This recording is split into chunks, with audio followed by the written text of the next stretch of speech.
আজকে আপনাদের সাথে শেয়ার করতে চলেছি মায়ের হাতের তৈরি মাছের তেলের চচ্চড়ি। মাছের তেলে চচ্চড়ি করার জন্য আলু, পেঁয়াজ, বেগুন, লঙ্কা এগুলো সব ধুয়ে কেটে রাখা হয়েছে।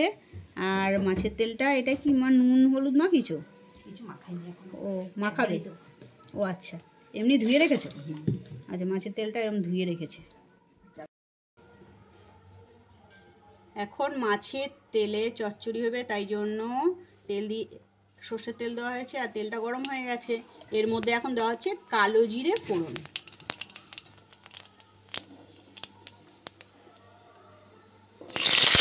এবার দেওয়া হবে আলু, টুকরো টুকরো করে একদম আলুগুলো লম্বা লম্বা করে কাটা হচ্ছে, আলু ভাজার আলুর মতো। এবার আলুটা ভাজতে হবে।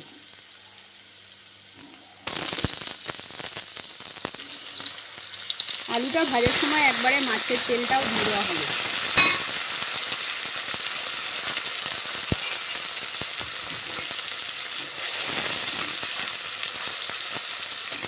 আর দিয়ে দেওয়া হবে স্বাদ মতো নুন।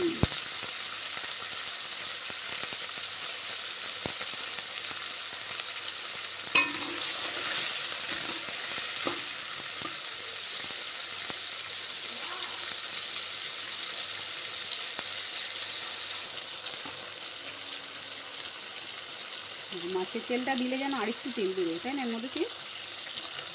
এবারে দিয়ে দেওয়া হলো কুচনো পেঁয়াজ।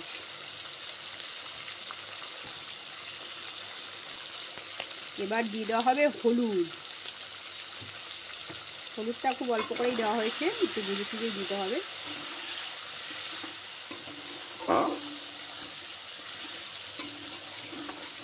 মাছের তেলের চচ্চড়িটা যা দারুণ লাগে না, আলু বেগুন দিয়ে করলে হেভি লাগে।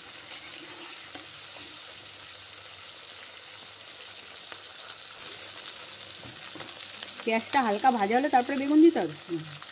বেগুন আর লঙ্কা। হ্যাঁ,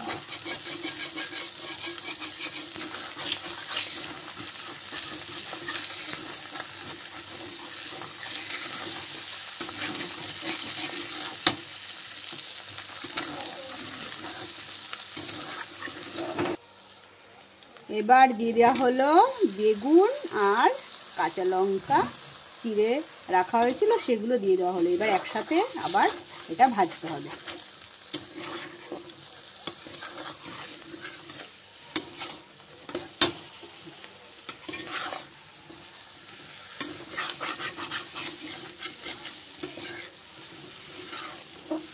দারুণ লাগে মাছের তেলে চচ্চড়ি খেতে। ও আমার তো এই মাছের তেলে চচ্চড়ি হলে না আর কিচ্ছু লাগে না। গরম ভাতের সঙ্গে মাছের তেলে চচ্চড়ি খেতে দুর্দান্ত স্বাদ লাগে, দুর্দান্ত। এইরকমভাবে না আপনারা বাড়িতে তৈরি করে খাবেন, দেখবেন হেভি লাগে খেতে। তবে যেই তেলটা ভালো আছে বাজার থেকে সেটাই কিনবেন। অনেক সময় না খারাপ তেল দিয়ে দেয়, ওর মধ্যে পিচ্ছি গলা থাকলে না তেতো হয়। তাই জন্য সবসময় চেষ্টা করবেন একদম টাটকা মাছ যখনই কাটা হবে আর দেখে যে পিচ্ছিটা যদি গলে যায় তাহলে নেবেন না। পিচ্ছিটা যদি একদম ঠিকঠাক ওরা বার করে পুরো মানে গোটা পিচ্ছিটা, তাহলে মনে করবেন এই তেলটা ভালো হবে। দেখে শুনে নিতে হবে, হেভি লাগে এভাবে।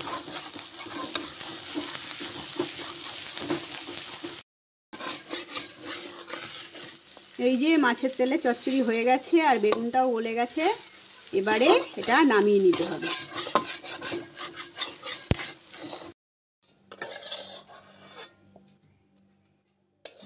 দারুণ লাগছে, দারুণ লাগছে। মাছের তেলের চচ্চড়িটা খুব সুন্দর হয়েছে। আশা করি তোমাদেরও ভালো লাগবে। এইভাবে তোমরা রান্না করে খাবে, তোমাদেরও ভালো লাগবে।